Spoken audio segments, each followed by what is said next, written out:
a salary of like over $150,000. So these are, once again, these are prime examples of where we should be all fighting. Me personally, I think we should have had 10 people fight during the primary, see which one came out the door, and then we would have had more momentum going in for the general elections. But once again, if we don't have the numbers and we don't have people competing with each other, then that fire isn't in the thing. Where my experience comes in to play to this role, here's an example. I just told you in the military and in the nonprofit world and in the political world, I've been building organizations from the bottom up. I believe putting me in the public advocate, I would build no different than what I've done in the past in every county to have a voice in the community. Right now, the DSA and the Democrats have that huge majority, have that huge vote. Not your voice are not being heard in the equal level because of many reasons. But the problem is that it's a bipartisan position. It's a position that should be hearing all facets of and all segments of different voices and communities and working to build a stronger New York City. You want safer streets. You want the middle class to be more stronger. You want the ability to help gravitate the different issues that we're having with the economy. I can tell you right now, my goal is to be not the most liked person because these problems that we have to fix are not going to be popular.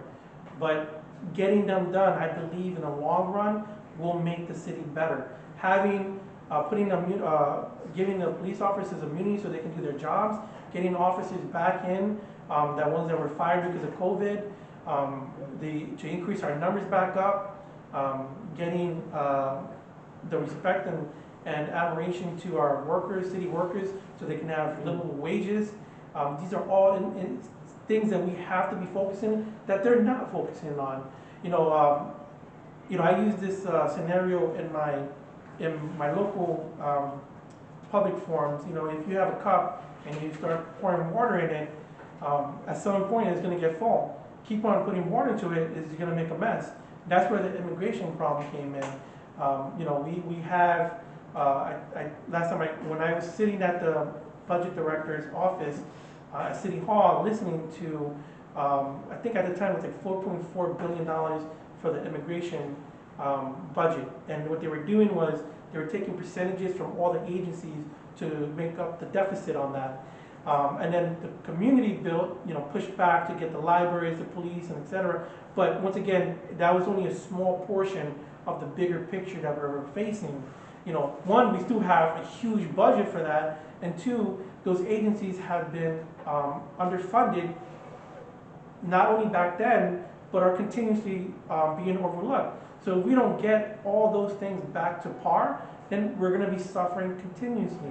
And this is the only opportunity that we have, because when you are in government, in the legislative government, there's two factors that we have to think about. One, what we set in place now really doesn't take an effect till years later. So for the next administration to pretty much take care of, that's one.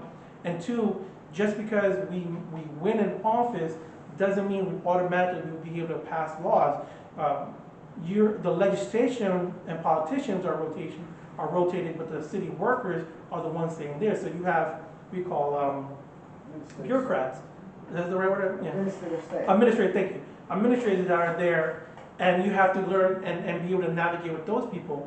When it comes to, let's say, working across party lines, I'm the first conservative in over 12 years to receive all the conservative county endorsements, all the Republicans' endorsement, the first conservative to get the New York Young Republicans endorsement. I even got Democratic endorsements from different areas. So working with my bipartisan mindset, I'm the perfect example. And you take a factor, besides being a combat veteran, besides being a nonprofit leader for over 12 years, a politician that's been showing results for years, getting the international appeal to the local, in my community, I'm a hometown hero. I'm a NASDAQ opener, Father of the Year recipient, Veteran of the Year, et cetera, and the list goes on. I believe us putting more individuals in, who are exceptional individuals in leadership positions and as politicians is one of the factors that we have. If you look at somebody like Mayor Adams, you can see the trend that he's leaving behind. An administration that had multiple people resign or go through indictments, etc. I think he's one of the first mayors to actually poll less while running an active campaign in office. You know, those are factors that we, you know, once again, we shouldn't be in this position. Curtis Sewers should be the front runner right now. There's reasons why he is not the front runner. You know, I'm not going to talk about too much on that part today, but what I am saying right now is the individuals that are sitting in these seats, these candidates, person that you're looking at right now, we will set the tone for the next election cycle.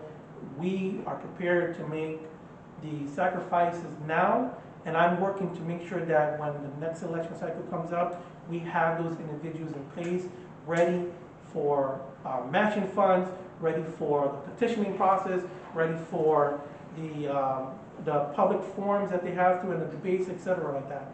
But everything starts and ends with two individuals. Thank you so much. Thank you very much. Thank you, ladies and gentlemen.